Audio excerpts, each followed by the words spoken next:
to closer, or you can say they have inched closer to joining the East African community. And we are going to be looking at the opportunities, we are going to be looking at some of the challenges. But to discuss all that, we have the Honorable Charlse Odongotho. He is an MP of the East African, one of the 9 members of the East African Legislative Assembly from Uganda at Arusha. Odong, you're most welcome to this maiden appearance for you on the show. Thank you very much, Charles. And good to have you here back home. Thank you so much, Charles. Next to him, we have Dr. Andrew Musime. He is Director for Economic Affairs, Production and Infrastructure at the Ministry of East African Community Affairs. You're most welcome, Dr. Musime. Yeah, thank you very much. I don't think it is your first time, is it? No, it's not. Good. Yeah, thank you. Good to have you back again. Yep. Next to Dr. Musime is Professor Mwambutsia Ndebesa. He is a lecturer of history at Makerere University, Kampala. Professor, you're most welcome back to the show. Thank you, and good evening to the viewers and the listeners out there. Additionally, I am the Vice Chairman of Vision East Africa, Uganda Chapter. Vision East Africa, Uganda Chapter. That's very important for us to know. Next to Professor is Honorable Ojara Mapenduzi. He is MP for Bardege, Laibi, Gulu City. You're most welcome back to the show. Thank you, Charles, and good evening, viewers. Finally, we have Council Sarah Birete, who is the Executive Director of the Center for Constitutional Governance. Gentlemen and lady, I want to welcome you all to the show. And let me say that we today, we had the 18th Extraordinary Summit of the Heads of State of East Africa. And that summit came out with a communique, and one of the most important things that have happened is that the heads of state have given permission to the Council of Ministers to take the final step, which is the negotiation for the DRC to join the Assembly. And we are going to be talking of a market or a population of over 60 million plus, adding on to the others that we shall be looking at. But to give us a clue of what we are going to discuss, let's have that clip from the production team.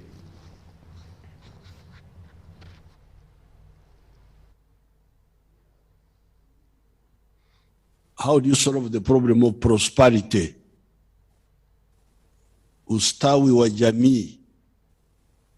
Prosperity comes from business, production of goods and services. When you produce goods and services, where do you sell them?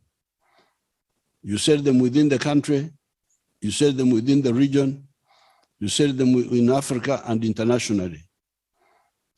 The more buyers you have, the better. The second point about integration is strategic security. You can see how insecurity doesn't know boundaries, it goes from here to there.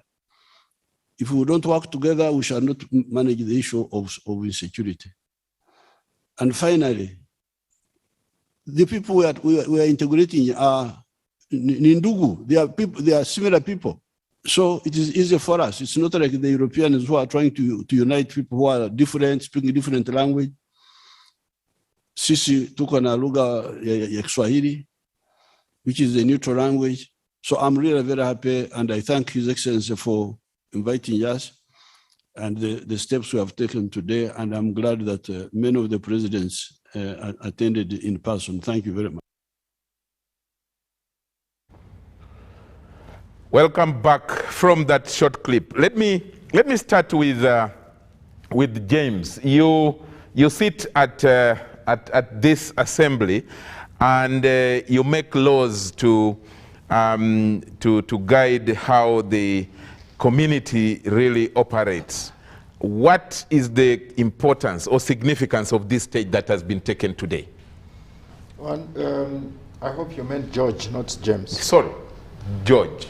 First of all, you know, what this does is a very bold statement by the community, knowing very well the situation in the Democratic Republic of Congo. But I think, as you've heard the President of Uganda speaking, there are big picture issues that drive our integration agenda. And I think he has stated it very clearly. That is strategic security, economic prosperity for all, you know, and then undugu. Undugu kwa Kiswahili means relations, brotherhood, fraternity. So these are the key drivers of our integration. And I think that the rest of the issues will fall in place once we get the strategic issues addressed. So for us as members of the Assembly, we are definitely going to look at the report of the verification committee, because it will come down to the Assembly again to look at the report of the verification committee and be able to appreciate this report in the context of why we are integrating with the Democratic Republic of Congo, and then have the opportunity to debate it, to elevate that conversation to the public, so that we can now have the people of East Africa be part and parcel of the admission of Congo into the East African community. So I think this is a very good step. First, it's long overdue from where we stand. Congo is a strategic, by its own positioning, it's very strategic. It's the only country now, if it's admitted, that shares borders with 5 of the current East African Community partner states. It shares a border with Uganda, it shares a border with Tanzania, it shares a border with Burundi, it shares a border with Rwanda, it shares a border with South Sudan. That is a very, very, very good place for the community in terms of access to the market in Congo, but also it opens up the community to the other side of the Atlantic. What an opportunity it is for East Africa. And I think it's going to be a game changer from where we sit. First bring us to speed. Someone would be asking, how did they come to this stage? At what point did they start? And how long has it taken? How long will the next process take? Well, you know, the treaty lays out the procedure of a partner state being admitted into the East African community. One of it is that you must express interest to join the community. So it's a requirement that you as a partner state that is desires to join the East African community express that interest. And I think the Democratic Republic of Congo did that. Officially expressed their interest, and you saw how President Tshisekedi moved from one partner state to the other to try to persuade the heads of state, you know, to allow the Democratic Republic of Congo to join the East African community. And then thereafter, there is a verification committee that was put in place by the summit after considering the application from the Democratic Republic of Congo. That verification committee had to visit the Democratic Republic of Congo to look at the levels of preparedness of the Democratic Republic of Congo to join the East African community. There is a raft of considerations that are put in place. One, they look at governance. That's a very critical area. Governance issues. Two, they look at the institutions of the partner state. The other is they look at the economic outlook of a partner state. For the East African community, you should have a free market economic outlook for you to be able to be compatible with the other partner states. So the committee that goes to do the verification exercise goes to look at those key ingredients and then writes a report, which report then informs the decision of the summit. So that has taken place up to last year, I think around November. the partner states are then furnished with this report, which they look at, and if partner state, for example, Democratic Republic of Congo, has passed the test, then the heads of state summit considers and then refers it again back to Council of Ministers. So the Council of Ministers at the currently is doing what we call negotiation. It has gone to the phase of negotiation because the treaty... This negotiation takes place between who and who? The negotiation takes place between the current members of the East African Community and the new entrant. Because the treaty says once you enter, it is assumed that you have now accepted the stage at which the community is, and therefore you take responsibility for all the decisions, all the policies, all the laws that are already in place in the current dispensation.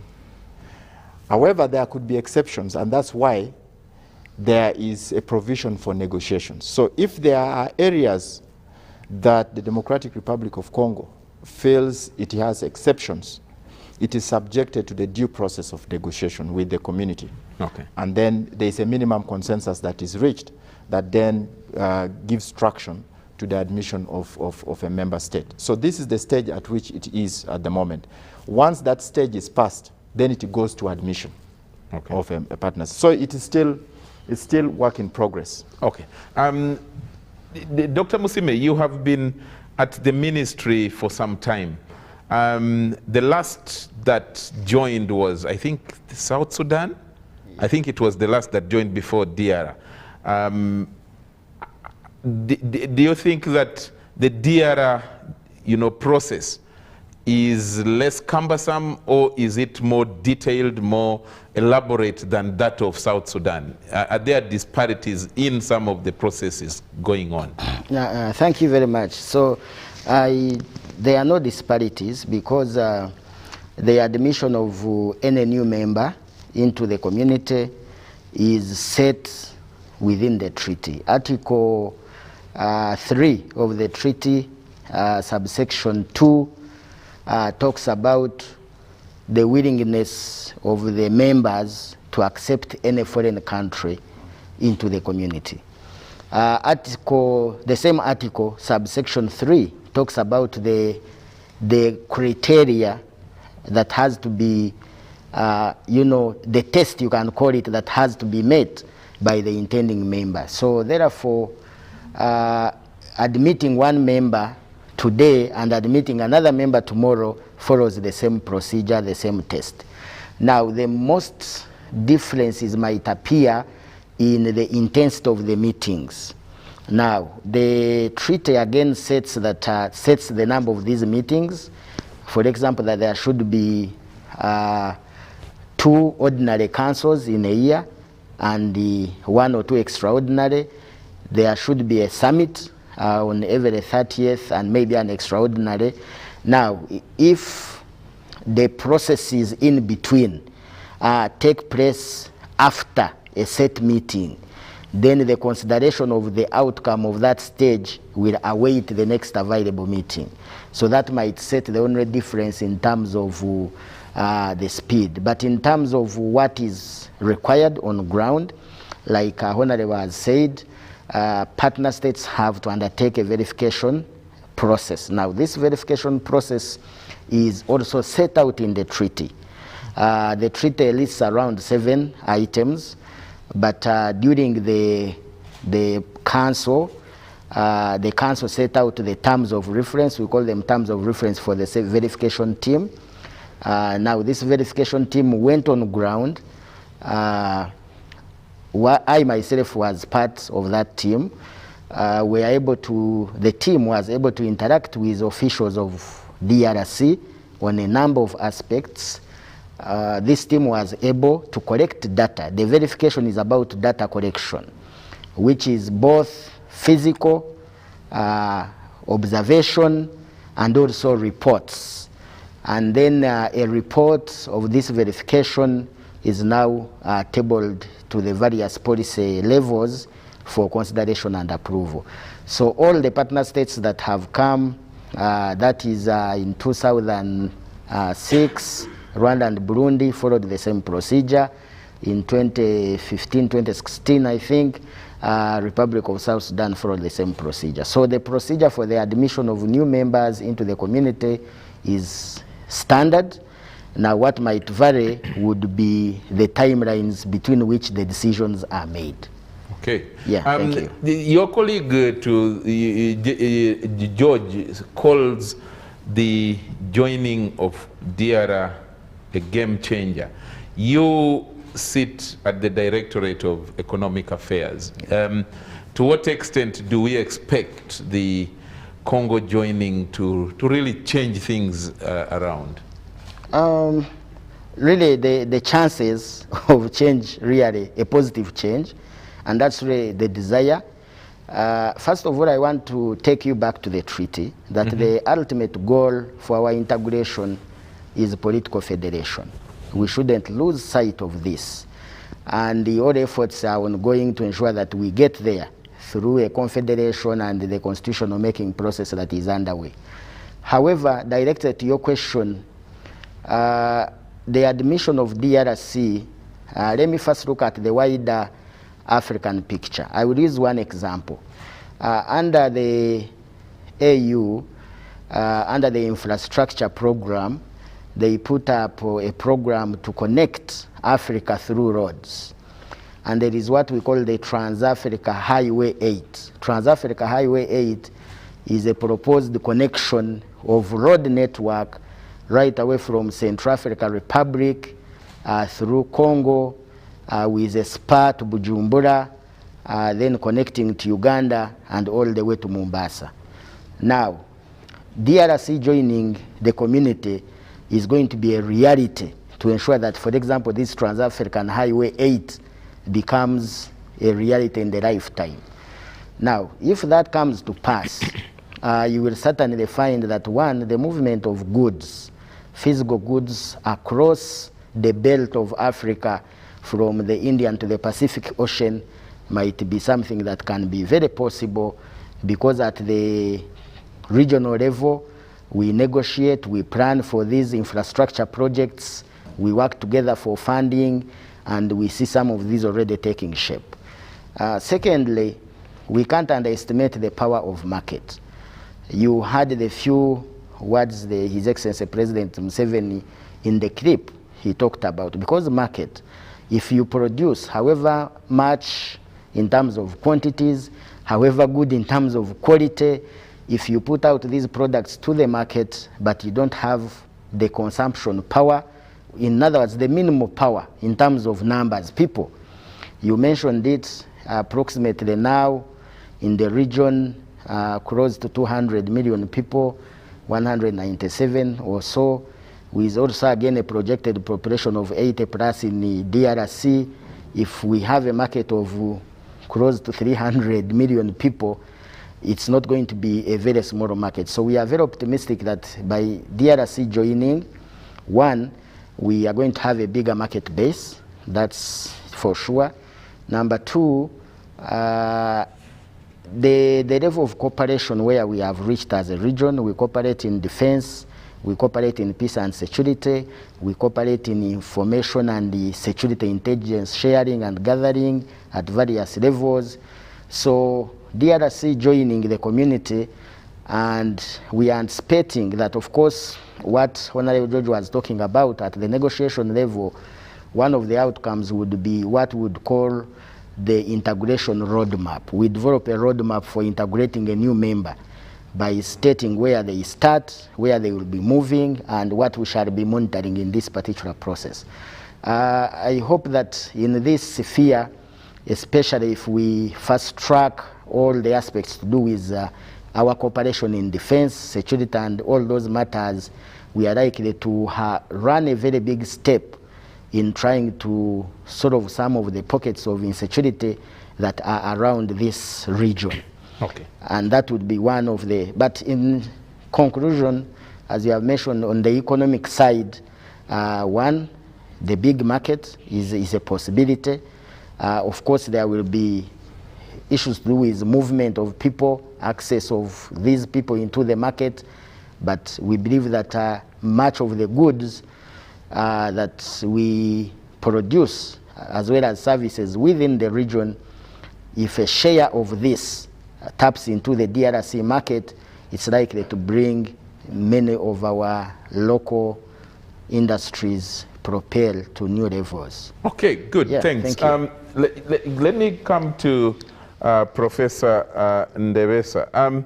Professor, the two gentlemen have painted very good pictures of the potential that that Congo has for to bring to the table. Do you think that these processes that lead us to a new member coming on board can deliver those good potential? Thank you, Mr. Moderator. I think, as you have put it, there is a very huge potential to be reaped, benefits to be reaped from having a Democratic Republic of Congo in the East African community. Not only in the area of trade, but also in the area of security or peace in general. And therefore, in principle, the potential is there.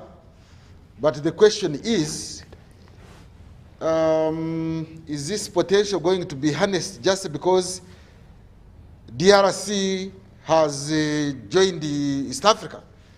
These are assumptions by and large. It's an assumption to say that when it is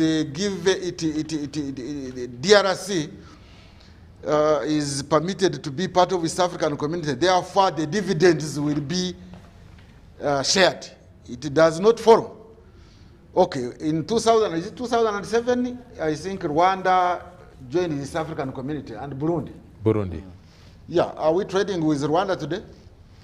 Very, very minimal. Is Rwanda trading with Burundi? The borders are even closed. Half closed, quarter closed, or whatever the case may be. Those are the challenges. In principle, yes, but that is not enough. It is just assumptions. For example, if you say Democratic Republic of Congo, DRC, does it mean Congo is democratic? So when you bring Congo to the East African community, ironically, we are even calling it integration. So far, that is the ideal to attain. What the processes that are ongoing, even to the area members of the East African community, it is not integration. It is nearer to cooperation, really, not integration. Integration is deeper than what we are talking about. My colleagues here were talking about the roads. Yes, the roads can facilitate integration, but you have also to work on the mental borders. The mental borders are more important even than the roads. If you don't work on the mental borders, relax the mental borders, then East African community will not be realized. But the potential is there.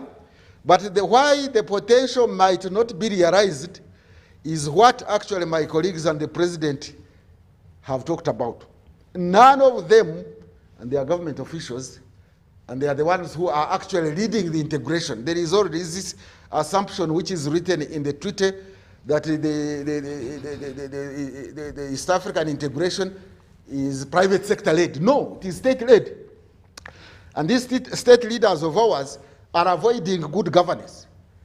I think about 12 years ago, or more than 12 years ago, the good governance and democracy protocol was drafted. But it has taken all this time without being passed. I think, is it by the council or by the summit? Who passes it? It has gathered dust. I don't know whether that is even dust. It is now soot. It's no longer dust. 12 years, more than 12 years, the good governance and democracy protocol has not been, draft has not been passed. So unless we have harmonization of norms of good governance in the region, the dividends from integrating any other country may not be realized. We were actually trading with Sudan before it became a member of the East African Community. But because of poor governance in the Sudan, South Sudan, the trade has dwindled. So we have to address another challenge or another imperative of East African integration. Merely having common cultures to some extent does not guarantee, or having Nduguism does not guarantee integration.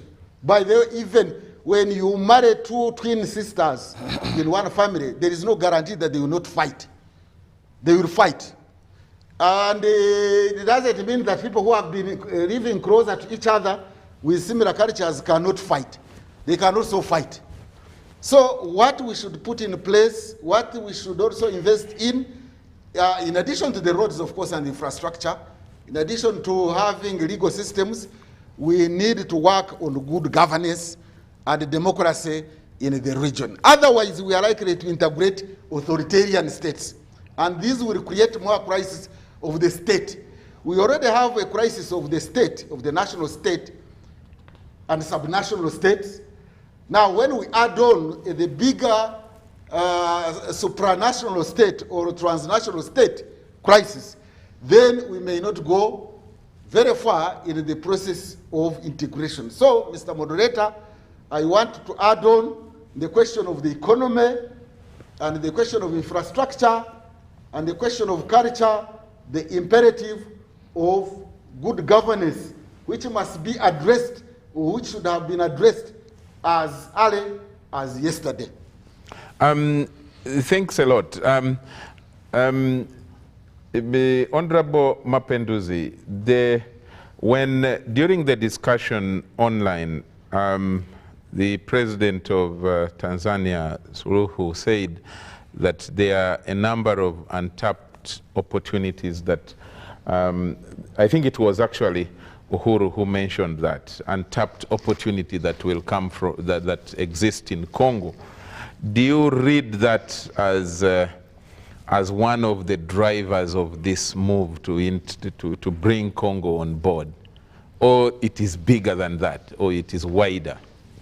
Well, just taking from where my brother George, the Honorable George Odong, stopped and he made a statement that this is a game changer. And indeed, it is a game changer, because we are having a country that has a huge population. I think by Monday, 20th of this month, the population of DRC Congo was about 93.5 million people. And then you have a country with, a very large geographical size compared to when you look at the 6 countries. I think our geographical size is about 2.5 million square kilometers. But Congo alone is about 2.3 million square kilometers. So you are having a country that is almost the size of 6 countries with so much resources, natural resources. Congo has, is known for having a huge deposit of industrial diamond, copper, and so many others. These are opportunities. But leave alone that, when you look at the population around, Uganda has an opportunity, and any other East African country, because there is market opportunity. And so, just like the heads of states are putting it, yes, the coming in definitely brings us so much on table. But the question is going to be, as Uganda, how strategically do we position ourselves? What are the things that we are trying to do first to gain to our expectation from the East African community? Internally, what is our level of preparation? What are the deliberate initiatives internally in the country, so we can take advantage of what is in Tanzania, what is in Kenya, what is in South Sudan, and all that. I think internally, much as we seem to be playing a very vital role. I'm saying vital role because I have seen the involvement and participation of Uganda in South Sudan, but also regionally in providing that leadership. I think at that level, Uganda as a country is doing fairly well. But internally, what are the things that we are trying to put so we can, so that brings us back to part of what Professor was talking about. But also the other thing, just a few weeks ago, in this same studio, we were talking about the situation in the eastern part of DRC, the UPDF going there and what was happening. I think this brings the discussion to a bigger picture. I'm sure it's no longer going to be Uganda trying to cooperate with Congo. The discussion then will be broadened. So it's at a much wider level and a lot more formal. Those are opportunities that come because, and Uganda has every reason to support this move. I think our problem in terms of safety and security, as long as DRC Congo is not stable, and we have had this history, right from, there are different groups. The LRA ended up in Congo before going to Central African Republic. Then today we are talking about the ADF and so many other, talks. So definitely Uganda has very strategic reasons, and so it is an opportunity for us as a country. But I think the East African community needs to do a lot more. And fortunately, my senior brother is here. I think the member states have to start walking the talk. If we are talking about working together, we should be seen to be working together, both in action, the same way, just like in the way we talk. How does each member state hold the other accountable when things are not going on well? Professor talked about issues of governance. I think as a country, we may not be authoritative enough to talk about governance because we have our own internal issues. And so when we have our own internal issues and the rest of the member states are not able to hold Uganda accountable, then it's not yet, we are not yet there. Again, when you look at, just like Professor put it, we appear to be cooperating, and then you have neighbors who at the same time appear to be hostile to one another. So it's lukewarm or lopsided in a way, and I think the parliamentarians, our representatives there, have to put, I do not know how much they have done in trying to make sure that the bickering between Uganda and maybe Rwanda, and then Rwanda and Burundi and so on, you are not seen to be addressing that, and that has serious impact on the whole arrangement, because then it's not a genuine arrangement if the states are not committed to resolving the things that create cracks in the whole arrangement. So, okay. And then finally, when you look at, yes, we are excited, and people will have a lot of excitement, but again, we should not be too excited, because when South Sudan joined, there was a lot of excitement, talks of business opportunities and all that, and today, so many Ugandans are languishing. They actually, some of them are rotting in different detention centers in South Sudan. Business people. Others were murdered. Yes, others are murdered. Many. So many business people have lost so much, in trillions, if we are to sum them together. And so do you call that an opportunity? How is Uganda and the rest of the East African countries holding South Sudan accountable so that our business people are protected? When they're in Uganda, they are protected. They are given the safety and the security. But when Ugandans go to do business, so is this supposed to be a lopsided kind of arrangement where we're excited but we don't get anything out of it? Or are we failing internally as a country to first strategically look at what are the gains? Because I think in every situation we should be able to figure out as a country what exactly we want to pick from it before we even dive in. There are definitely things that we are interested in, but I think we are not doing enough as a country to make sure we position ourselves. Okay, thanks a lot. Sarah, your take on this step traveled thus far. Are we reaping something really from this kind of, coming up relationship?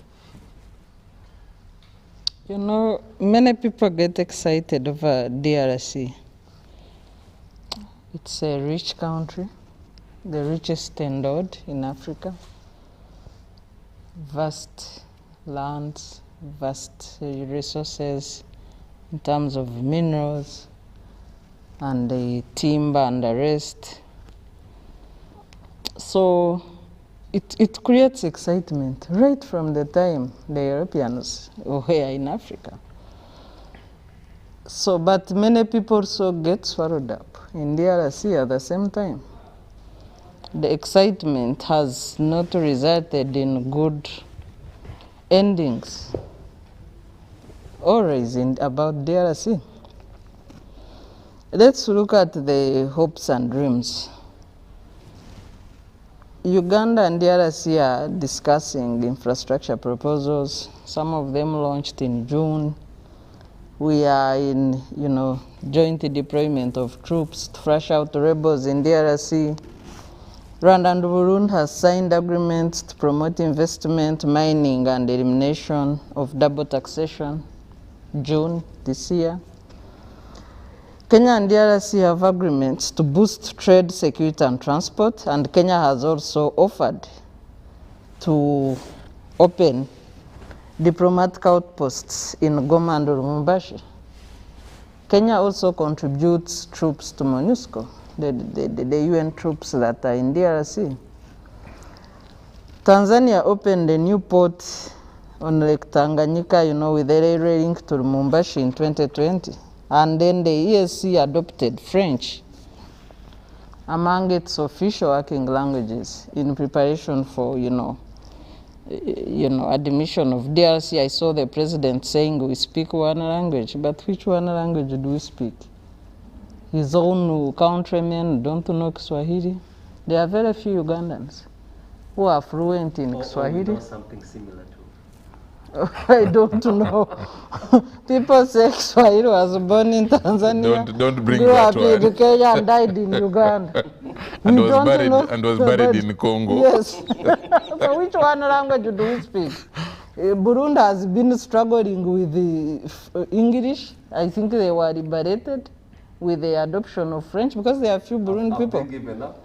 No, there are few people, Burundi people who speak fluent English, and normally they speak slowly. It's not their main language. Of course, Rwanda changed after application to join the Commonwealth, countries. So we don't have one language as East Africa. We don't. And now there are 3 official languages: English, Swahili, and French. So you have this, grouping of countries who also have multiple belonging to other blocs. People are excited about trade in DRC, but DRC is a member of COMESA. So what trade have we gained under COMESA, which has a free trade area? We are all members of the Africa Free Trade Zone. What trade have we benefited from that? So that you can give an indicative figure to the country on this excitement, say there's a market of 90 people, yes. What have we benefited out of a free trade zone under COMESA, where we are all members? DRC has also multiple belonging with SADC, which is more organized as compared really to East African Community. East African Community, of course, we can say there are a few registered successes, but it's on a democratic regressive trend. Just since the admission of South Sudan in 2016, 2 of South Sudan neighbors are guarantors to the peace process, including Uganda. South Sudan is supposed to be holding elections in 2022, but they are not prepared at all. One of the principles of East African community is democracy, rule of law, observance of human rights. And it further goes ahead to describe democracy. A professor talked about failure to hold each other accountable. East Africa is taking a trend of African Union. And very soon it will be a talking shop because of emergence of authoritarian leaders in the region. It will be a mere talking shop. It's just a matter of time. I remember during the Burundi crisis, EAC took decisions and Burundi would say, no, we shall not abide. You know, even some observers of elections were stopped from the East African community. So if you look at the way, do we have any platform to hold each other accountable? And what is this platform? And what have we done in this platform? Are there any attempts? For example, you have borders closed within the community. What has the community done on these closed borders? You have the crisis of South Sudan. Kenya is busy organizing elections. Uganda, which is also another garant, has its own internal challenges that are expanding every other minute. So where are these principles of democracy, of good governance, of human rights? And we're supposed to hold each other accountable. And once we don't have this mechanism, then we are just growing a talking shop. A talking shop and a tea club for leaders to hang out. If you look at the challenges of EAC, of DRC, sorry, DRC comes with opportunities, but as well as challenges. Some people have been talking about trade volumes. I would share just a few examples. The report of the East African Business Council last year said there was very low trade amongst the EAC member states with DRC. And the export volume to DRC contributed just 13.5% of DRC's total import bill, 13.5%.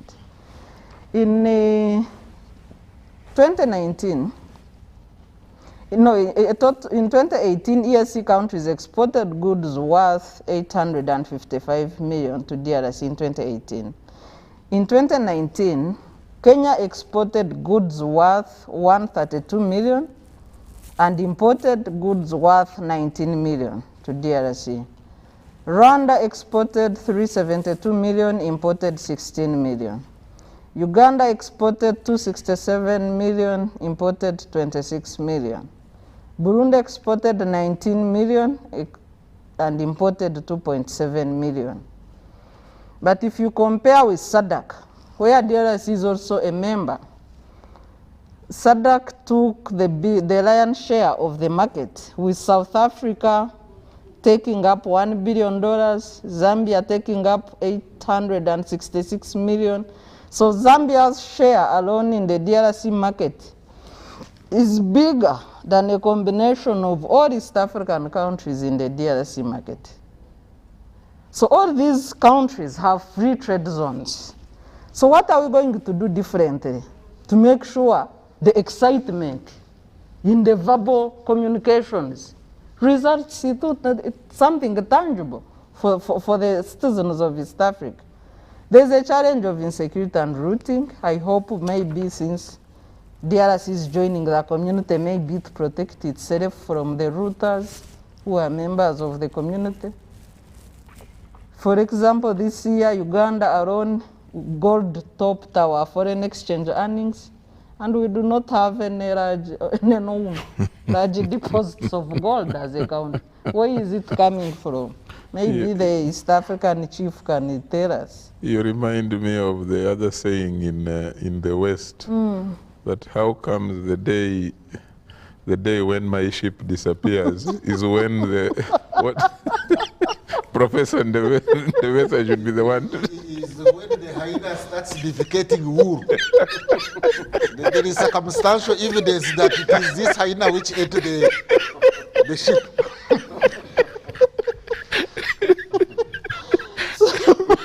So as I conclude, really, the general problems facing the East African community: poor governance, we cannot re-emphasize that more; inadequate legal and regulatory framework, and the competition of sovereignty versus the decisions taken at the regional level, sovereignty versus integration, insecurity, inadequate access to productive resources, inadequate participation of the people, poor physical infrastructure and utilities, weak institutions, and high increasing public debt. So if you look at these general challenges, what are we going to do differently? What are the strategies? Why should an ordinary citizen be excited about this? That's an important question. I don't know. At this point, now going forward, let's just keep it interactive. Feel free to jump in, any of you. But let me come to Honorable Odong as a follow-up. There is the issue of insecurity and bringing in the relevance of the community, which should then make it relevant to the people and to cause the excitement. When you look at Uganda and Rwanda having differences and closing borders, who comes in to even mediate? It's Angola, very far, compared to members of the East African community. Doesn't that provide the evidence, like, to the doubts of your colleagues on the show, that what is really the relevance, questioning the relevance of the community to its people? Well, the framers of the EAC treaty, I think, were overtly cautious when they were putting together the different articles and provisions that govern the community. There were a lot of sensitivities. And you'll notice that this treaty has a lot of gaps. One of it is actually what Professor Adalion alluded to, that the community does not have a robust response mechanism, an institutional mechanism to deal with disputes, particularly disputes that are of a very highly political nature. And I think that this is an area that we as a community should begin to have a conversation around. To sustain a dispute like the one that we have between Uganda and Rwanda is a huge indictment to the community, and something that should really begin to tickle the minds of our leaders. Now, the EAC is the architecture of our community is so much so that power is vested so much at the top. If you look at the decision-making structure, and then you look at the power relations, the vertical power relations, you see that it's very highly hierarchical. So a lot of power is vested in the institution of the summit. Now, once there are disputes at the summit level, then the other institutions are disempowered. It is totally above their pay grade to begin to even discuss matters that are of summit nature. Therefore means that the community needs to envisage, because like Professor said, that even if you married twin sisters, chances that they would have a dispute in a home are, because, conflicts, contradictions are part of life. Yeah. But it's the ability for you to do early warning, to anticipate, and also be able to respond to them in time. Now, the EAC is that intergovernmental organization that does not have that, because matters like that are matters for summit to discuss. And yet summit is the one that has the disputes. You know what I'm saying? Yeah. So that's one. And I think the community is responding to it when it is transitioning, because there's, I keep telling people that the treaty is a transient document. Like any other constitution. It's a document that was to put together the 3 partner states, and then it kept, they kept expanding. Now we have 6 partner states. That treaty has got to be reviewed to reflect the contemporary challenges that the community is going through. And I'm hoping that the panel of experts that is currently drafting the Confederation Constitution is able to plug some of the gaps that are glaring in our current treaty. Now, there is also matters of jurisdiction. And I think it was well articulated here that one of the challenges that the community faces is governance issues. Now, when you look at that treaty, there are jurisdiction issues. Countries are still sovereign partner states. So we are cooperating as sovereign partner states. And matters of governance have been largely left to the internal, they become internal sovereign matters for the sovereign countries to address. That is why there is an almost non-interference in the internal political issues in the different partner states. However, when we transit, and these conversations are ongoing, into a political confederation, then those specific areas that we are going to confederate, if it is governance, if it is foreign policy, if it is trade, and so on and so forth, will agree on the parameters of our cooperation. And that means that a partner state can then get involved because it's a collective responsibility at that stage. Okay. Where it is now, matters of sovereignty are still very sticky issues of our cooperation. Okay. And that makes governance a completely no-go area. I will tell you that we have raised some of these issues on the floor of the House. And maybe it's important that the citizens understand how the community functions. That while we have the architecture of the community such that we mirror the governance systems in our partner states, but in terms of our power relations, it's quite different. For example, our parliament makes recommendations to the Council of Ministers, and the Council of Ministers elevates those recommendations to the summit. We do not have the powers of directing summit as a parliament.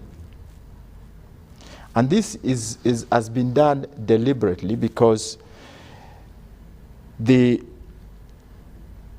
the current dispensation, the community is balancing.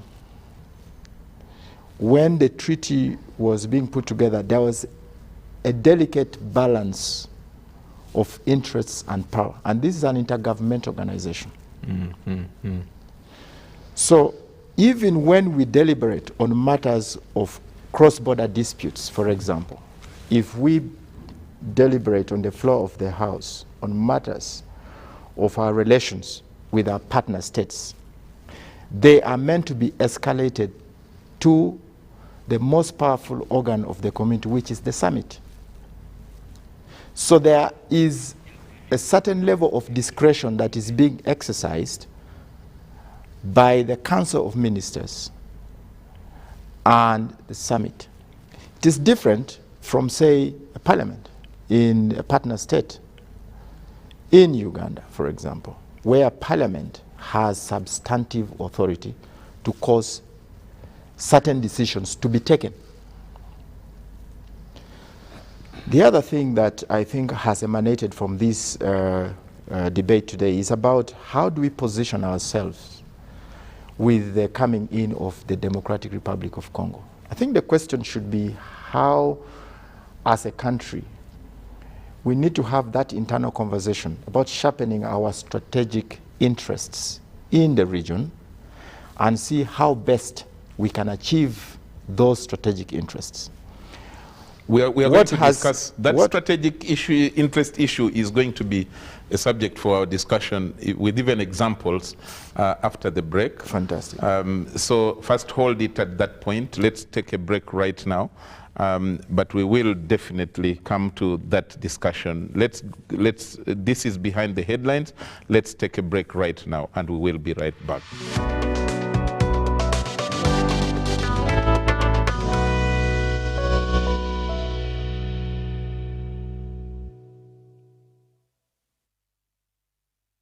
Everyone deserves more this festive season, which is why MTN Momo is giving you more Senku points on your MTN Momo withdrawals at agent locations. Get 150 Senku points for every 1,000 shillings spent in withdrawal fees. More Senku points means you get more free minutes, more free MBs, more free SMSs, and more free Momo Pay shopping. To use your Senku points, dial *141#. Everywhere you go, MTN.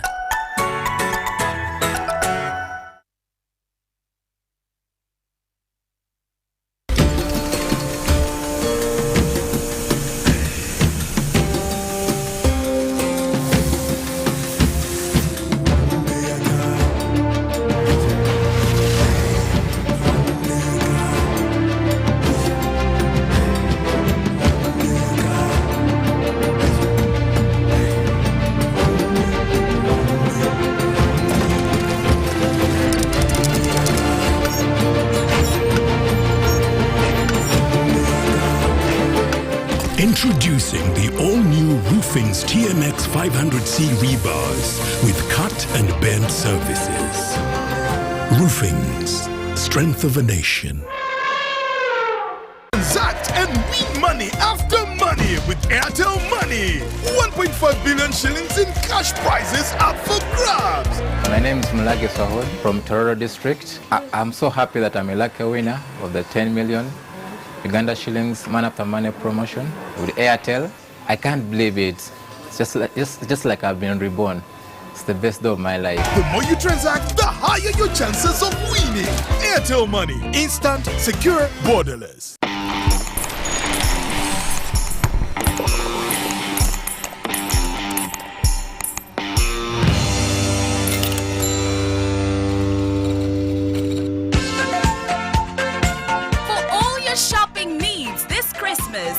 Capital Shoppers, we have a variety of items like gift hampers, foods, garments, cosmetics, and all sorts of drinks. Enjoy your shopping experience this festive season at affordable prices in our fully stocked branches in the following areas: in Tinda Stretcher Road, opposite Makere Business School along Port Bell Road, Duster Street opposite Nakasero Market, and Garden City on Yusuf Lule Road. To all our customers and suppliers, we thank you for your continuous support. We wish you a Merry Christmas and a Happy New Year. Stay safe, wash your hands, sanitize, and wear your mask always. Transact and win money after money with Airtel Money. 1.5 billion shillings in cash prizes up for grabs. My name is Mulage Sahod from Tororo District. I'm so happy that I'm a lucky winner of the 10 million Uganda shillings man after money promotion with Airtel. I can't believe it. It's just like I've been reborn. It's the best day of my life. The more you transact, the higher your chances of winning. Airtel Money. Instant, secure, borderless. It's the festive season and we love it. And that means it's time to celebrate with GoTV. Come with me. So get your GoCoder and GoTV value for 25,000 shillings to watch with the whole family. And if you're feeling extra festive, upgrade to our best package yet, GoTV Super. Something to look forward to. Download the My GoTV app for more information. Super. We all deserve a super festive season. And with GoTV, there's every reason to love it. Everyone deserves more this festive season, which is why MTN Momo is giving you more Senkyu points on your MTN Momo withdrawals at agent locations. Get 150 Senkyu points for every 1,000 shillings spent in withdrawal fees. More Senkyu points means you get more free minutes, more free MBs, more free SMSs, and more free Momo Pay shopping. To use your Senkyu points, dial *141#. Everywhere you go, MTN.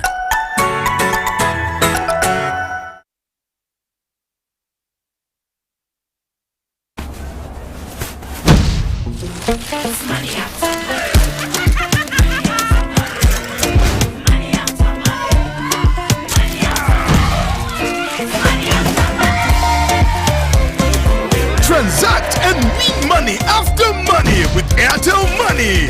1.5 billion shillings in cash prizes up for grabs.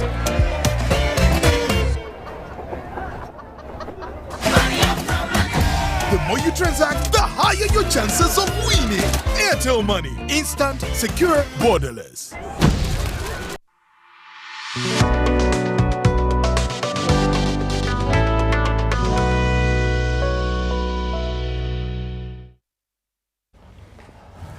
Welcome back from that break. This is Behind the Headlines, and this Wednesday, the 22nd of December 2021, we are looking at the final stages of the DRC joining the East African Community, and that last stage is now the negotiation stage. That followed that is part of the verification of Congo's capacity or qualification to join the East African Community that has been taking some time, almost over a year now. And in the studio, we have Dr. Musime from the East African Community Affairs Ministry. We have Honorable George Odong from the East African Legislative Assembly. We have Professor Ndevesa, who is a lecturer of history at Makerere University. We have Mapenduzi Ojara, who is MP from Gulu City, Bardege Laibi constituency specifically. And then we have Councillor Sarah Birete. And before we went into the break, the debate had now shifted to looking at strategic interest of the country. We are going to go into that. And issues of trade benefits, issues of relevance of the community to its peoples or the peoples of East Africa. Before I bring in the panel, let me first read some messages that have come from you out there. Kindly, when you're sending in your message, there are so many messages that have come. I thank you for the interest in the discussion. But someone says, hello there, I'm enjoying the show, so much to learn. Thank you so much for this. And then someone says, this person is called Biamuka Mapadi and says, Charles, thanks for the good moderation. Okay, thank you to Paddy. And he says, I'm really happy for the topic today, and I say it will be a good opportunity for Congo, for Congo's political problems, particularly to be looked at as the whole bloc, and solutions should be drawn for immediate intervention as the East African regional bloc. Thank you, Paddy, for that. Paddy is sending a message from Karugutu Town Council in Toroko District. I'm just trying to pick the messages, you know, randomly. There are so many, and there is someone here who says, I think there is nothing much to be excited about, because since we had the East African community, what have we gained? To tell the truth, this relationship is going to lead to divorce. Look at the recent ban on Ugandan goods by Kenya. Look at our relationship with Rwanda. This East African thing is a hoax. Please kindly send in your names. Another message is thanks for the show. The biggest problem in East African community is South Sudan. I think it should be chased out of East Africa because our people are suffering from there. Then someone says, the inclusion of DRC in the East African community is not a surprise. They're just joining a bunch of countries with gross human rights abuses, and you know, that is not very, what follows is not very clear. That we may go back into conflicts between these countries. And then someone says, Akena from Kitgum says, East Africa is not yet ready for integration because other countries like Uganda and Rwanda are not agreeing among themselves. And then Maggie from Maggie says, I'm watching very clearly from Bwebaja. Maggie, thank you very much for watching. And then someone called Joel Max Mugisha says, Charles, thanks for the show, but please tell Madame Birete to be patriotic and wish the community good luck. I'm watching from South Africa. And then maybe finally for now, dear Charles, thanks for moderating. I greet all those elites in the studio. I thank the professor of history for opening our eyes and thinking of the East African community. The East African community can never integrate, but they can cooperate because our leaders are suspicious of each other. The presidents of the member states, I'm sure, do not trust each other. Those are the few that I can sample for now, but keep the messages coming because we are going to be using them as part of the online discussion, and I have over 60 messages that have so far come from out there. Before we went for the break, George had touched on the issue of strategic interest, and therefore the relevance of the community to our people. Now, when someone saw the banner for the publicizing the discussion today, the person said, look, Uganda went and pacified, Uganda helped South Sudan to be established as a state and helped it for many years. We lost people there fighting for them and for the region. We also helped Rwanda. We have helped in Somalia. But if you realize, now we are in Congo trying to sort out their problem in Eastern Congo. But if you realize, this person said, the first country that has benefited most from South Sudan, for example, is Kenya. That soon, in Somalia, it will also be maybe Kenya or any other country. So for us Ugandans, we are dying for nothing. How do you respond to that? Because that is now, and you see now, someone also sending a message, Honorable Dong. Someone is saying that just kick out South Sudan because they are a problem. Our people are suffering there. And indeed, our people have died there who are just trying to look for business opportunities. So when we are discussing opportunities of Congo coming on board, are we really going to benefit as Uganda? Yet we are, sacrificing the most important thing, the lives of our brothers and sisters, to pacify some of these countries. True. We are perhaps the biggest exporters of peace. Yes, we are the biggest exporters of peace. We have pacified. We brought stability to South Sudan. Is it stable? Is it stable? Don't worry, it would have been worse. It would have been worse. The army belongs to their factions. Listen, it would have been worse. How do you know? Well, we have contributed substantially to the peace and security in Somalia.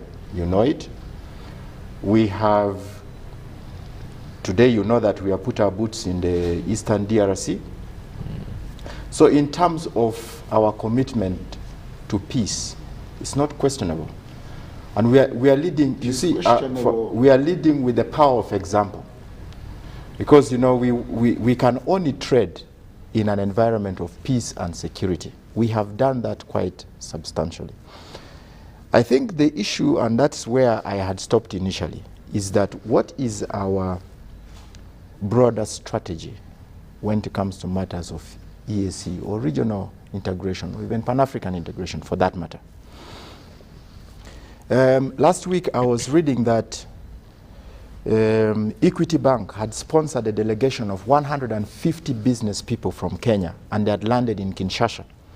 And they are going to be having extensive conversations around investment opportunities that the DRC offers. And I was asking myself, so where is Uganda in this calculus?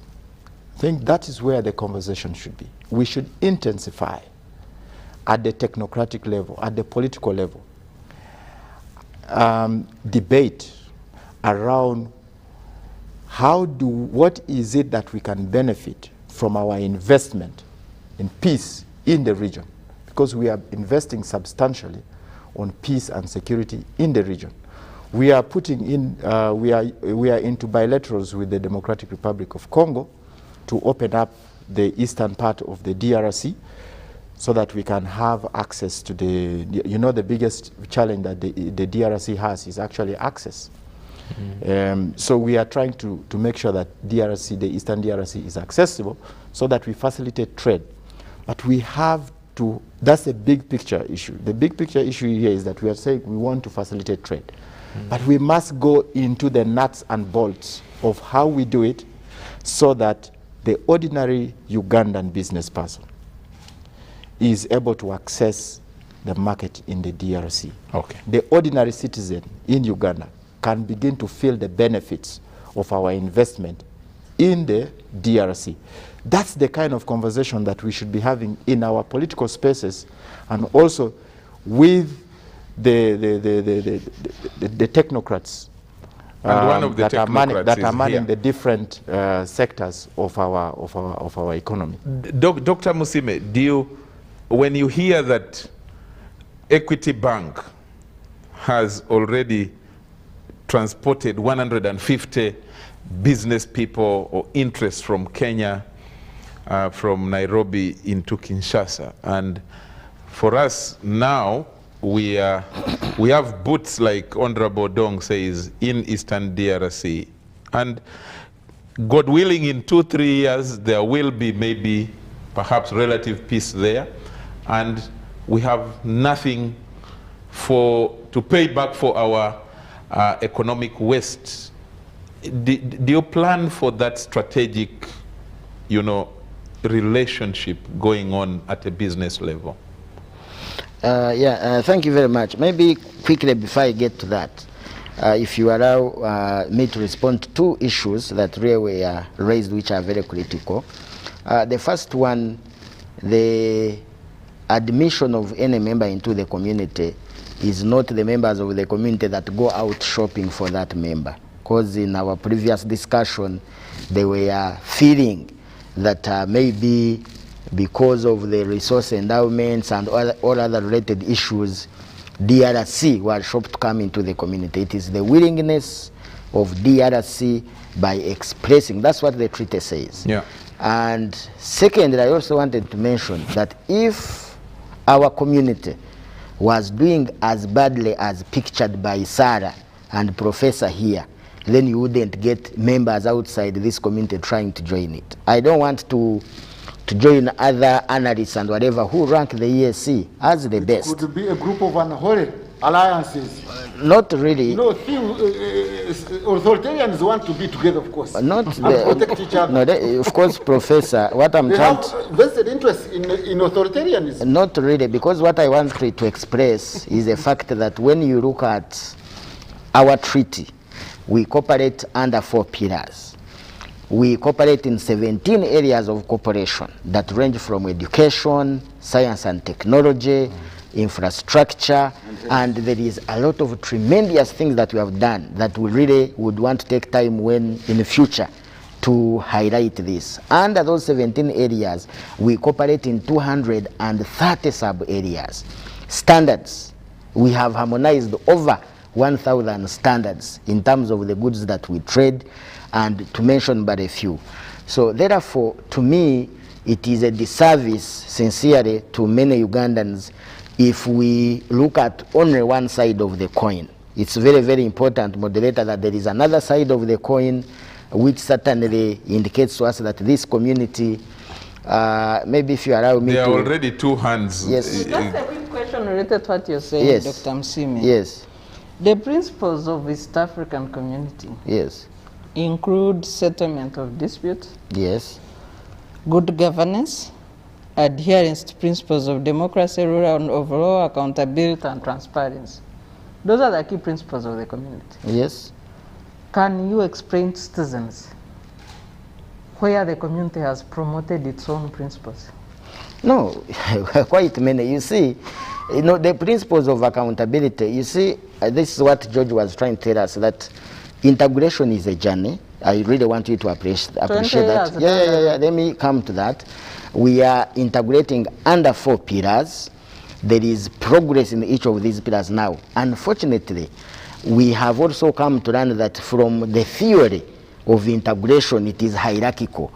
And the ultimate ends up being the political federation. And at the end of the day, the political federation becomes the anchor for all of these processes. Maybe, sorry for this interruption, but for me, listening how you are putting all this, it's obviously understandable because you are there at that strategic level, just like my senior brother is representing us there. So your tone and how I fully understand. But for me, who is here, and I'm not there, and I'll put it plainly to you. Yes, Uganda has fairly done well in providing leadership in terms of security, peace and all that, as you put it. But I think the rest of the states seems not to be looking at that from the same perspective we look at the community as Uganda. And it's important that Uganda needs to begin to, first of all, treat each of these countries very cautiously.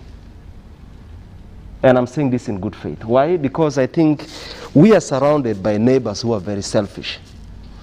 Selfish, yeah, I'll put it this way.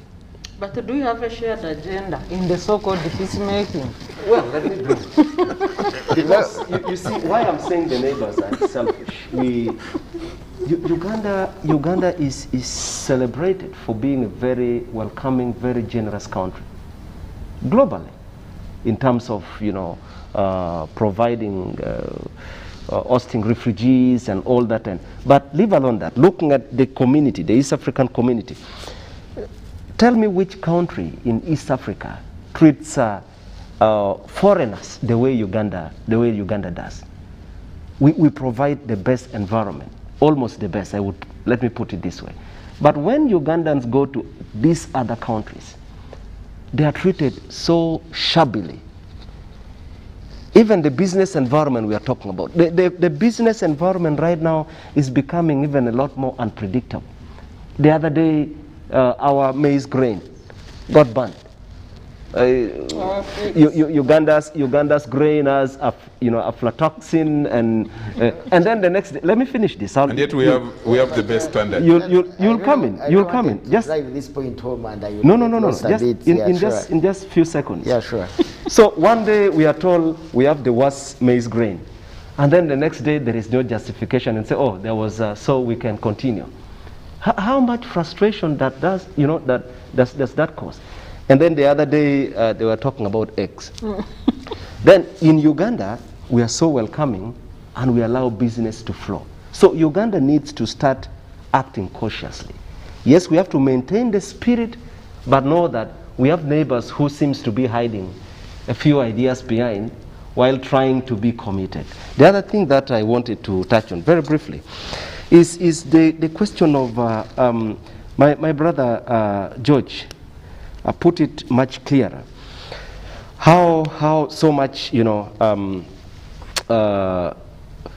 looking at the leadership of, the summit. Yes, the summit.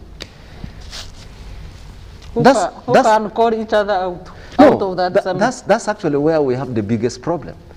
Because first we have very difficult people who They are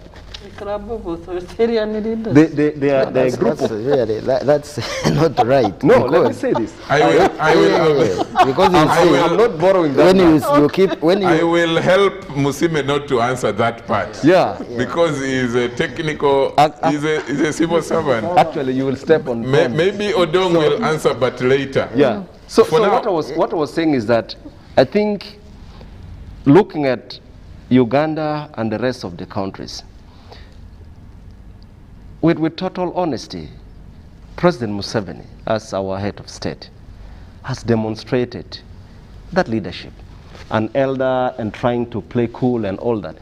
But I think the rest of the countries seems to be a lot, not suspicious, a lot more slippery in terms of... They are dodgy. Yes. So Musime, you wind up in 1 minute and then I bring Professor. What I wanted to say... Of course. Doctor, you have a lot to respond to.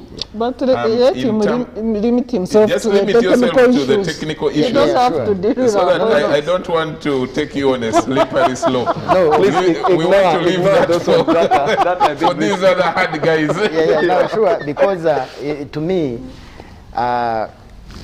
if 10 years ago, I was in Kampala at 2 p.m. and I wanted to go to Kigali, I wanted to go to any part of these East African countries, I would hardly do so.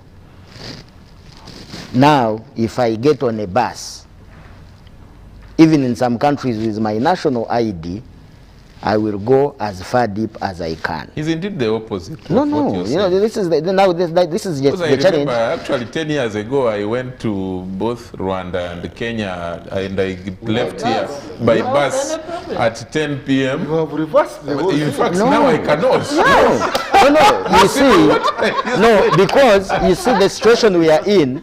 If you talk about the situation, yes, I was delayed at the Rwanda border. At the moment, my ID showed, my passport showed journalists. I was delayed, but now I cannot even go there. Charles, the point I was trying to make is that maybe this situation we are in about COVID and the rest, and some challenges between two partner states also, and that's part of integration. If you are driving a car and this car breaks down, you will not abandon it to go and buy a new one. You will have to mend this car. You can think about selling it by maybe, Chair, if you can protect me a bit. But, however, the most important aspect is that, for example, trade, our movement of goods. You see, when we come to these shores, it's very, very important that also we look at the other important side. I agree. That when I had a trailer moving Mombasa to Kampala 18 days, the cost associated with that, and now I can do it in 3 days. It's a big point for you not to look at that. True. Number 3, if I had the opportunity, if I have the opportunity as a student to move and go and study in another country, I shouldn't underestimate that. Now, and all these issues do not, these issues do not come for the sake of them, but they come after a series of negotiations, a series of policies on ground, and all these protocols we put in place. So lastly, back to the question that now we are integrating a new member. To me, our calls should not be inward looking, because if all of us become inward looking, then the wider picture of integration is going to get lost. But it's very, very important that as a country, we pick the strategic areas for intervention. But you see, that is where we go wrong, because the rest of the member states seems to be more inward looking. No, they are inward looking because of one thing, and this is what... I think maybe at a technical level you need to help us a lot more. No, you see, the point I was trying to make, if I can allow me to conclude on this, that when you look at what the president always tells Ugandans, that we must invest in strategic sectors for the country. That's a great... Now, if I have eggs as Uganda, and I can invest in extractive industries, or maybe value chains of that, and for example, I can turn the egg shells into calcium, and I can export calcium to the pharmaceutical sector, then I don't think that it will be a problem for my eggs not accessing that market. Now, the biggest question, it goes to a wider, that how do we improve our production base? How do we increase value addition? So that then when you are talking about going to the Kenyan market, you know, for example, I got worried when my sister here was saying now Uganda exports gold when it doesn't have gold. But we have a policy on value addition. We have stopped exporting raw gold. We are adding value to this gold, and it's fetching more money. And that has been achievable because we have an open policy in the region. So to me, it is more of this country focusing on producing, re-strategizing our productive bases, increasing value addition, so that on the regional market, we put their products that are very competitive. Because when you are taking eggs, while your neighbor is bringing to your market finished products that are even much value in terms 10 times than the eggs you are fighting to access the market, then still there is a problem. Okay. Thank you. Professor, let's keep a little more on that, the strategic interest of Uganda in the region, and especially where we talked about the potential for market, the potential for doing business, the potential for really cooperating.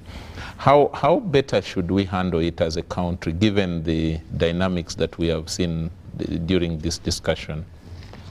Thank you, Mr. Moderator. I will disappoint you a bit. Please do. I'm an East African. Yes. And I think the challenge we have is these mental borders we are carrying. Our colleagues here, the YARA members, should actually not be legislative assembly members in Arusha representing Uganda. They should be East African Legislative Assembly members from Uganda, not representing Uganda. When they begin representing Uganda, you have this territorial nationalism. You will not have transnational nationalism. You are not going to create an East African community. That's the challenge we have. This integration process that is economically focused is merely nothing but opportunism. Each country wants to take advantage of another country's market, to export there, to invest there, to export there their capital, rather than having in mind a manner in which we can even have joint shares. So that we are talking about Equity Bank. The Equity Banker should sell shares to the rest where it goes. So that these East Africans meet in the boardrooms. What is happening now is a mere cooperation where the traders and the business people meet in the market. We want them to meet in the boardrooms, to integrate and share burdens with each other. So when we begin saying, how do we strategize as Uganda to take advantage of the markets, we are not creating East Africa. Let's have mental borders removed and think East Africa. We want to create East Africanness. If all of them could do that, unfortunately, yes, I agree with the members here, that some countries are taking advantage. For example, Kenya should be a hegemon.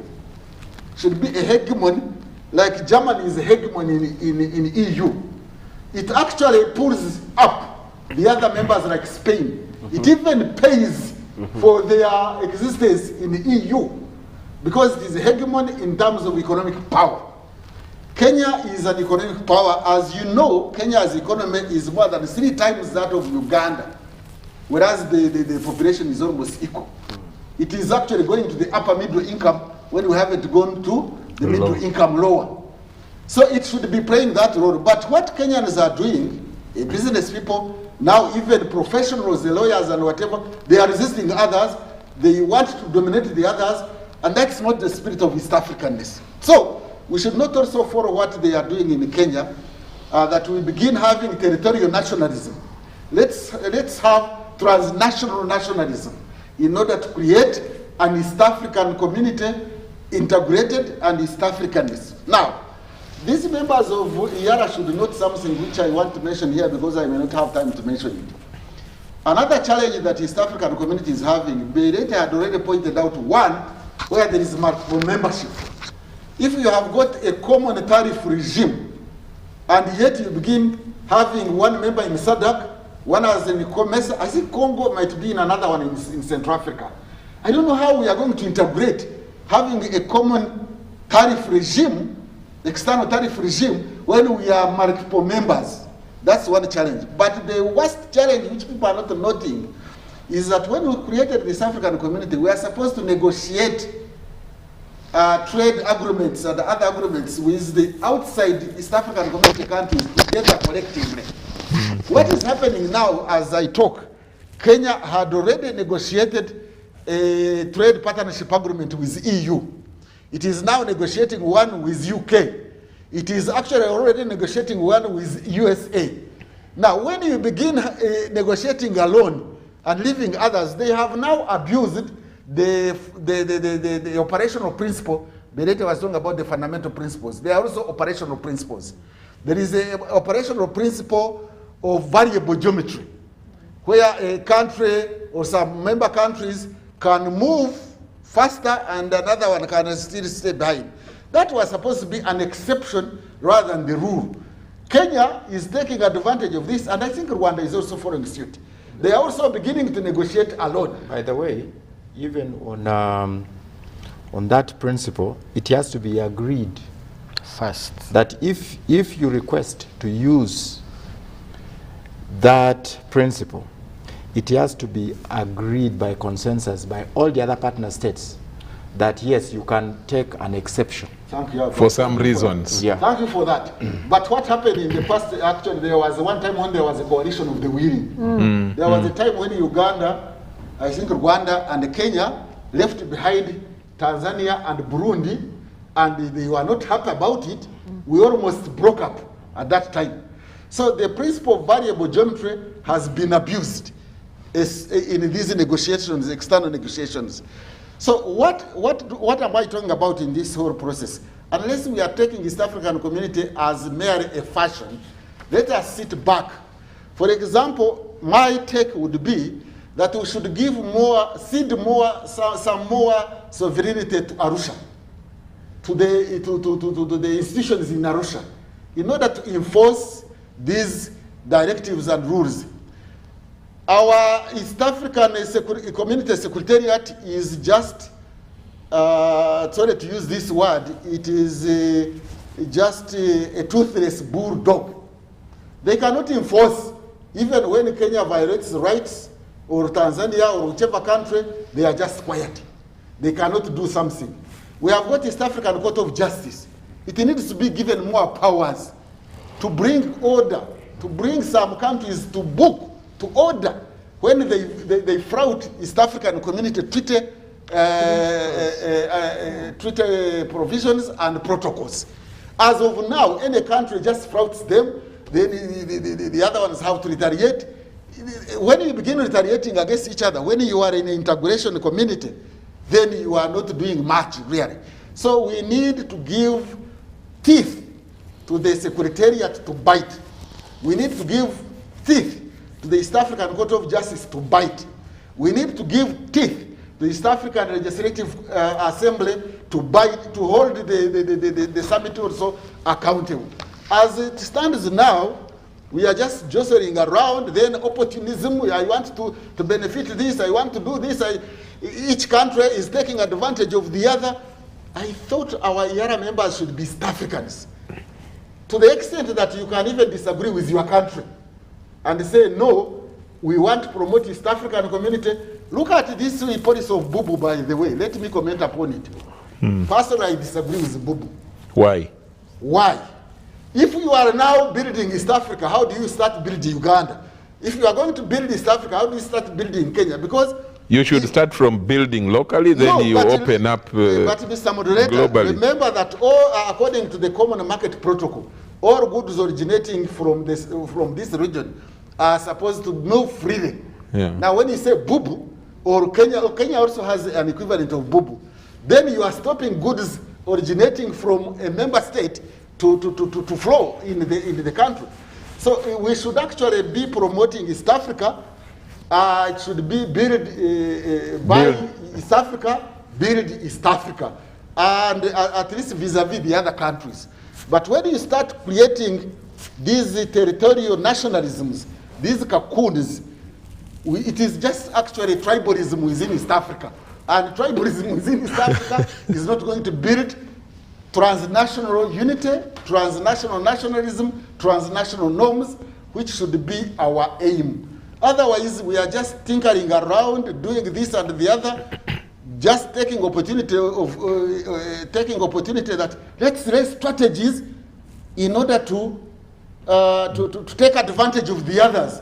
That is not in the spirit of East African community. Odong, do you discuss some of these issues at that regional level? That what we are having is a challenge to the community, to the oneness of the community, to the East Africanness of the East African community, and that we should be having Kenya not competing with Uganda for tourism potential, maybe Rwanda not competing with Uganda as a tourist destination, but we should have them cooperating. Do you discuss these things? If I may ask another additional question to George. In addition to the tourism you've talked about, we are supposed to have an East African tourist visa. To what extent is it functional? Did it just remain on paper? But also, the other key question I want to ask, there were agreed East Africa infrastructure projects. And I want to bring in the example of the East African standard gauge railway. Kenya did its part, Tanzania did its part, I think Rwanda is somewhere on its part, and on our part, we decided to return the old rails that had since been stolen and buy old locomotives. When do we hold each other accountable on these joint agreed, decisions like the East African standard gauge rail? Thank you.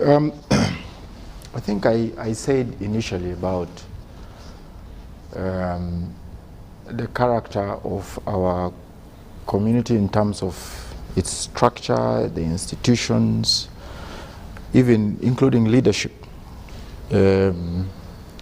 All this has a bearing on our integration agenda. Now, you talk about the tourist visa. The idea was discussed in the sectoral committee on tourism, and it was actually escalated.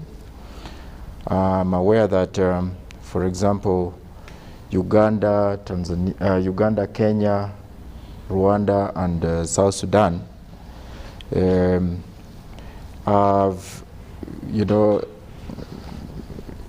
endorsed a single tourism visa. The exceptions were Tanzania and Burundi. And for Tanzania, they said they were still studying the impact of the single tourism visa on their tourism sector. Because the idea was to market East Africa as a single tourism destination. so that you have a complete EAC circuit, tourism circuit, so that somebody can land anywhere in East Africa and can travel in any part of East Africa. Tanzania and Burundi took exception to that, and they have notified the community that they are undertaking a study of it, and will therefore, I think it is work in progress in that direction. Hopefully, they will soon join, because, you know, there is nothing as powerful as marketing as one single tourism destination. Tanzania fears loss of revenue from visa, which is a very simplistic way of looking at it. But I think that the conversations are ongoing, and hopefully they will come back and be part of the single tour. It's just the same thing with the one area network. Again, the one area network was meant to reduce the cost of communication within the region. At the moment, if you go to Tanzania or if you went to Burundi, the cost of just ordinary phone calls is more expensive than even a roaming phone call in Europe when you're in Europe or wherever, and you are within the East African Community region. But I think this year, the United Republic of Tanzania gave a report to the Sectoral Council, and also submitted a report to Council saying they are now joining the one area network. So it's remaining the operationalization. Hopefully that also is going to help us soon. What we have to appreciate is that we still operate as sovereign states. And this is what I said earlier on, that the treaty allows for all the partner states to retain their sovereignty. Therefore, they make decisions as sovereign states and cooperate on areas. You know, the operative word here is actually negotiate. You continue to negotiate. And where all the 6 partner states are agreeable to it, you ratify. There are several protocols that are in place. There are several cooperation agreements that some partner states have not signed. But that doesn't stop the EAC from making progress. For example, I'm happy actually that while Tanzania and Burundi took an exception to the single tourism visa thing, the 4 partner states went ahead. But that was because Tanzania allowed them to go, to move in that direction. So now we have, at least the 4 partner states have a single tourism visa. If I may ask, just for the benefit of the viewers. Yes. The stages of integration were supposed to give confidence to the states, so that in the build-up for the federation, where these member states are supposed to cede some sovereignty, there is confidence beyond that. As you talk, we have passed the customs union, common markets, monetary union. We should have now established the East African Central Bank. I think we are lagging behind. Maybe Dr. Msime can tell us and the reasons why. In the build-up for the political federation, we have, in my view, failed to build the necessary confidence that was embedded in the treaty to enable these states integrate, cede some sovereignty, and then federate. And we are rushing with the confederation constitution, even when we can't trust each other with simple things. We are not By the way, implementing the common market and the customs union. Listen, nobody ever envisaged that we would have a 100% compliance with all the 4 stages. But with all its imperfections, there has been minimum confidence levels that has been built, to the extent that we have now agreed as all the 6 partner states that we should elevate this cooperation that we have into a political confederation, which is a transition. So by the time we get into a political confederation, it's a much higher level of cooperation than where we are now. Because where we are now is a loose cooperation. But once we get into a political confederation, we shall have a constitution that will bind all the 6 partner states. The constitution is more powerful than the treaty arrangement at the moment. Yeah, maybe. So, maybe Dr.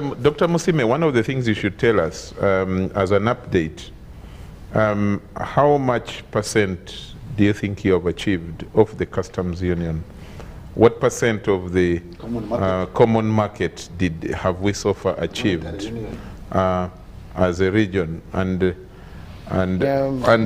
what is the progress towards beginning on the monetary union? Just on the monetary union, on the monetary union, the Assembly passed the Monetary Institute, the East African Monetary Institute Bill. The East African Monetary Institute Bill creates an institution that mirrors the East African Central Bank. It's also a transitionary institution. It's going to bring together all the governors of the central bank as part of that institute.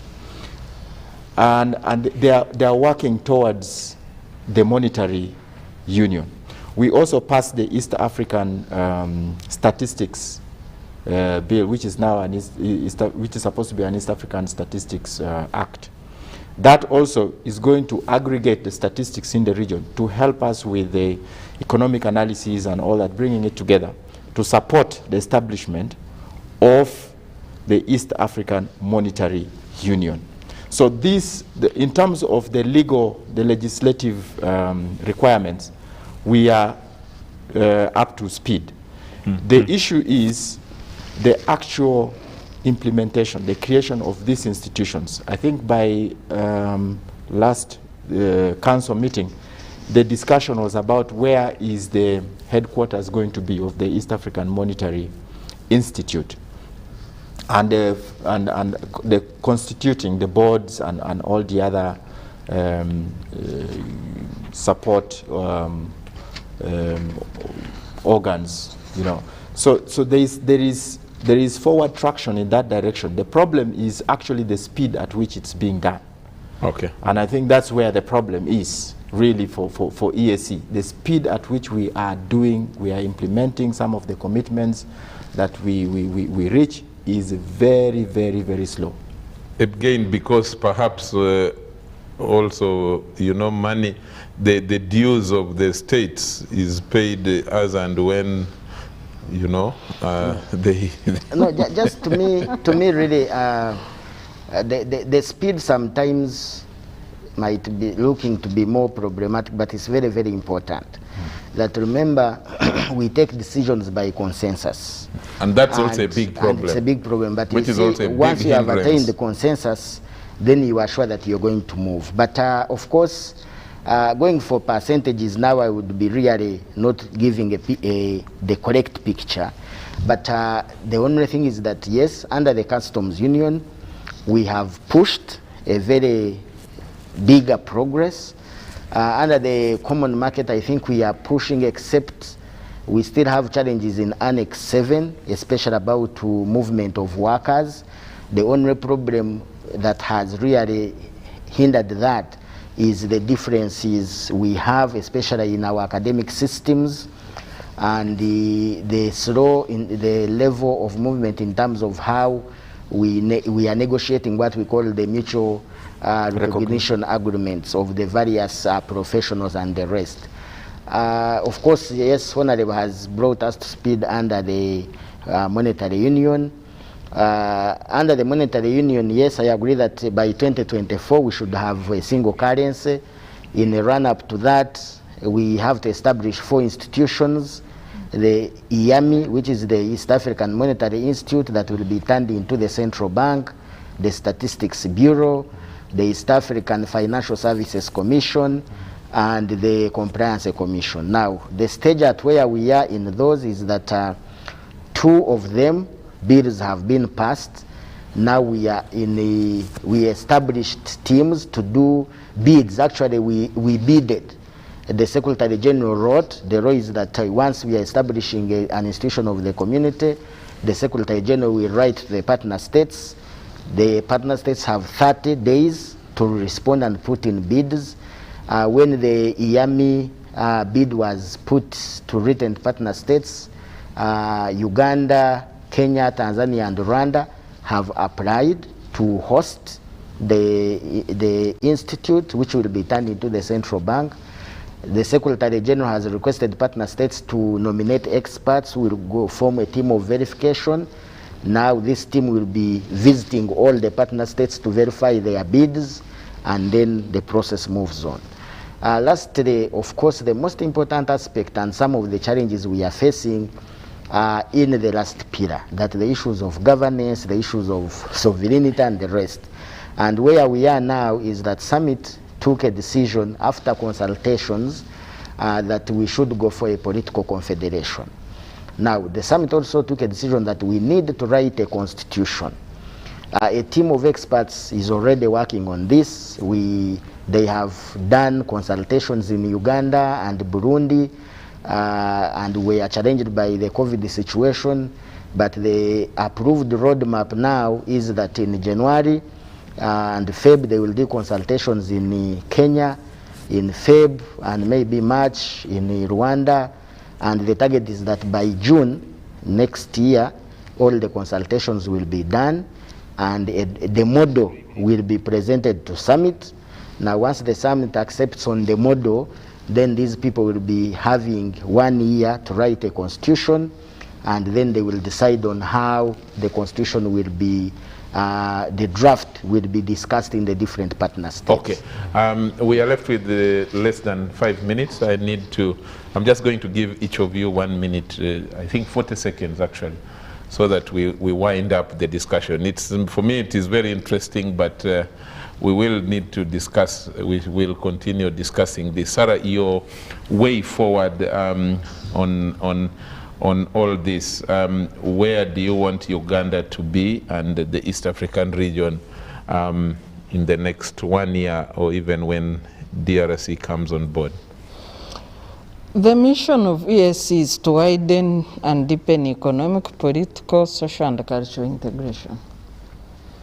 I would really wish to see leaders walking that talk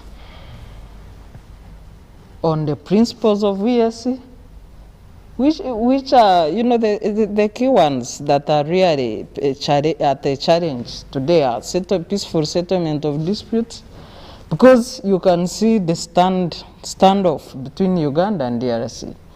Yet Uganda, if you go to the senior leaders in the EAC, Uganda has the most senior leader, somebody who has stayed in power for 35 years. All the other leaders who restarted the community, Mukapa, and they are all now deceased. So you have one original founder for this community who is still a president, but who is also at the center of failing to settle disputes. As much as Honorable, George said we are exporting peace, yes. Me as a Ugandan, really, I would like to see the Uganda-Rwanda standoff concluded. Or if there are issues that cannot be resolved, then we need to have an official statement in Parliament so that citizens are aware about the nature of conflict between these two countries. Okay. Then lastly, really for DRC, I think it would be good in terms of security, but so long as the leaders don't walk the talk, then it's a waste of citizens' time. Honorable Mapenduzi, 40 seconds. Charles, I think on our part as a country, we need to do better in trying to position ourselves and strategically gain from this, arrangement. I don't think we are being as aggressive as the other states are in terms of, pursuing the business opportunities and all that. We should not be lamenting, because it's like in Achole we have a saying. It says "Ngat machado jabodugo lakane," which I can loosely translate as "He who has diarrhea should open the door for himself." So we shouldn't lament the other. We are not going to blame the other people from taking advantage. I think we should do better strategically and make good use of this opportunity. Otherwise, the others are ahead and they are shrewd. Thanks, and we are here trying to play, gentle, and I don't think that works. We are playing more nice. That's right. Thank you, Professor. And I take this opportunity, since I have my legislator there, that we should pass and implement the good governance protocol that has been on the shelves for more than a decade. Unless we have harmonized norms of governance and democracy in the East African community level, we shall have 2 steps forward, 1 step backward. 2, we should have commitment to have integration, including even financing. I was just told before we came here that out of the budget is it of $128 billion? We are only million dollars. Yeah. $1 million. Yes. We are only affording $46 million. Less than that half. is less than a half. Yeah. Really, for an outfit like East African community to rely for its budget on foreigners, and then we say we are sovereign, we are independent, integrated, self-sustaining, when we are funded more than 50% by foreigners, we are not serious. Doctor. Thank you very much. I think on our part as the ministry and the implementers of most of these negotiations, we shall always try to do the best for the country, and we do that. Of course, we hope back to the topic that we came for here, that the integration of DRC into the community is on course. We believe that the next stage, which is negotiations, we as a community, we shall bring out the best. How long do you envisage it to last? Of course, the negotiation, depending again on how, because now the challenge is that most of these things must be organized by the Secretariat, but we believe that if all goes well, this negotiation would take place within 1 month of activities of negotiations. Then after that, a report is generated. Now, once the report has been done by the the negotiation team now it's now going to go to the council. Now, the problem might be the report is ready, but then in the schedules of the council, unless maybe an extraordinary council is put in place specifically to handle that aspect, and once the council considers, then it will be in summit. But we hope that with the few timelines in the shortest time possible, the verification team should do its work. Thank you very much, Doctor. Finally, George. Thank you very much. First, congratulations to the Democratic Republic of Congo for going through this other stage of admission to the EAC. I think that as a country, we must continue to provide leadership and use the power of our example to negotiate our interests. It takes leadership, especially at the cockpit level, which is really summit, to address the issues that have bedeviled our community. And I think that it's not too far away from our capacity to deal with some of those things. So we need to invest so much in the courage to resolve the outstanding issues that currently we are facing as a community. So I still call upon our country and the leadership of the EAC to really openly have conversations about the difficult issues that are facing our region, and be able to come out with solutions to it. Thank you very much, and thanks to you all, and thanks too to you out there who is our viewer and follower, and you make the show ultimately. And it's about you. It's about the people, you know, around the country. It's about the people of East Africa. And we will continue discussing these things. You will continue having that engagement online on hashtag UBC Behind the Headlines. And we want to thank you, but we want to keep reminding you that kindly continue following or observing the standard operating procedures, because COVID still exists, and there is a reported increase in the number of infections around the country. So kindly take more extra care and ensure that you sanitize regularly, ensure that you wash your hands with soap, and don't touch your face, your mouth, your nose unnecessarily, especially if you're sure that you have not washed your hands or sanitized. Otherwise, take good care. We are entering into the festive season.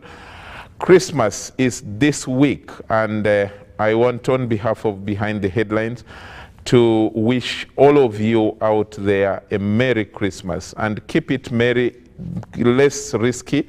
Ensure that you are alive even when you go out, merry-making. If possible, kindly cut on the number of, or the amount of interactions with other people because of COVID, and just take care. And to the rest of the production team, I want to thank you all. Until next week, God bless you. Merry Christmas this weekend. Bye-bye.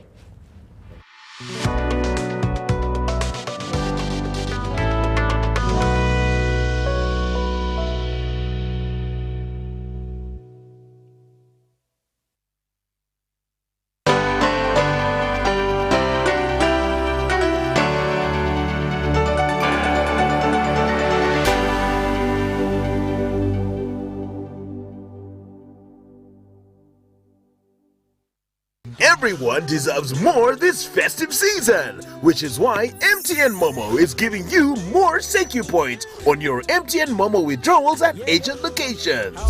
Get 150 Senkyu points for every 1,000 shillings spent in withdrawal fees. More Senkyu points means you get more free minutes, more free MBs, more free SMSs, and more free Momo Pay shopping. To use your Senkyu points, dial *141#. Everywhere you go, MTN.